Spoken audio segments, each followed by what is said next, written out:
நாம எந்த பிரச்சனையில இருக்கோம்னு முதலாவது நல்லா தெரிஞ்சுக்கணும். ராஜாக்கள் 6ஆம் அதிகாரத்துல 6ஆம் வசனம். தீர்க்கதரிசி புத்திரர்கள் ஒரு கூடாரம் கட்டுறதுக்காக போறாங்க. அப்ப அவங்க செஞ்ச ஒரு நன்மையான காரியம் என்னன்னா, ஆண்டவரே நீங்க எங்களோடு வாங்க. எலிசாவை கூப்பிட்டு கட்டாயப்படுத்தி கூட்டிட்டு போயிட்டாங்க. மோசே சொல்றாரு இல்லையா, உங்க சமூகம் என்னுடைய வரலைன்னா என்ன அனுப்பாதீங்க. சூனேமியால் சொல்றாரு இல்லையா, என் பையன் செத்து போயிட்டான், கேஎஸ்சிலாம் வேண்டாம், நீங்க வாங்க அப்படின்னு கூப்பிடுறாரு இல்லையா. இப்ப இந்த சமயத்துல ஒருத்தன் கடன் வாங்கிட்டான். என்ன வாங்கினான் கடன்? கோடாரியை வாங்கிட்டான். கோடாரி பிளாஸ்டிக்ல இருக்குமா, ரப்பர்ல இருக்குமா? இரும்புல இருக்கும்.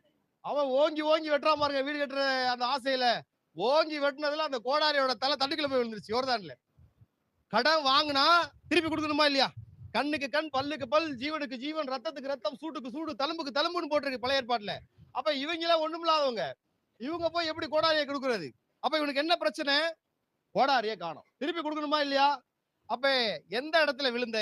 அப்ப நாம எந்த இடத்துல விழுந்தோம்? உங்களுக்கு ஒரு பிரச்சனை இருக்குதுன்னா நல்லா கவனிங்க. பாஸ்டர் அதை சொல்ல மாட்டாங்க, நம்ம என்ன தப்பு பண்ணோம் அதை சொல்ல மாட்டாங்க. ஆப்போசிட் பார்ட்டியை தான் சொல்லுவாங்க. பாஸ்டர் அதை தப்பு பண்ணிட்டாங்க, இது தப்பு பண்ணிட்டாங்க. அப்ப இங்க நடுநாயகமா நிக்கிறவங்க கவனமா இருக்கணும். சரிங்களா?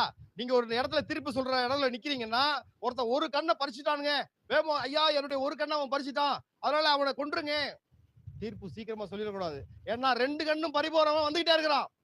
அப்ப நீங்க இங்க ஸ்டேஜ்ல நிக்கிறவங்க கரெக்டா ஞானமா, புத்தியா, அறிவா, தெளிவா நடந்துக்கணும். ஒரு கண் போனவன் வேகமா வந்து கேட்டா உடனே திருப்பி சொல்லிடக்கூடாது. ஆப்போசிட் பார்ட்டி என்ன சொல்றா அதை கவனிக்கணும். இப்ப பிரச்சனை என்ன? அவனுக்கு கோடாரி கீழே விழுந்துச்சு. அப்ப எந்த இடத்துல விழுந்துச்சுன்னு கேக்குறாரு எலிசா. அவன் கையை காட்டுறான், இந்த இடத்துல விழுந்துச்சு. அப்ப எலிசா என்ன பண்றாரு? நீச்சல் அடிச்சு எடுத்து கொடுத்தாரா? ஒரு கொம்பை வெட்டி போட்டாரு.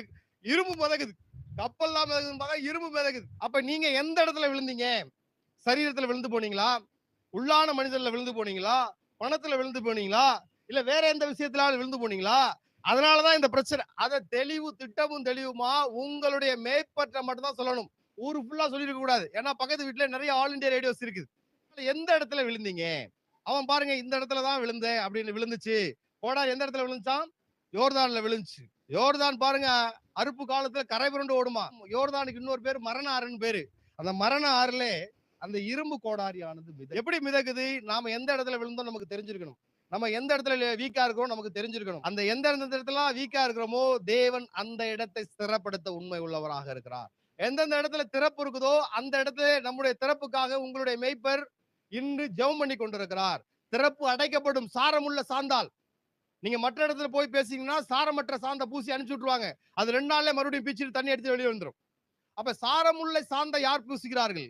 உண்மையா யார் ஜெபிக்கிறார்கள்? தேவனுடைய சமூகத்துல யார் ஒப்பு கொடுத்திருக்கிறார்கள்? அவர்கிட்ட தான் போய் உங்களுடைய பிரச்சனைகளை, கவலைகளை சொல்லும் பொழுது பிரச்சனைகள் மிதந்து வெளியே போய்விடும்.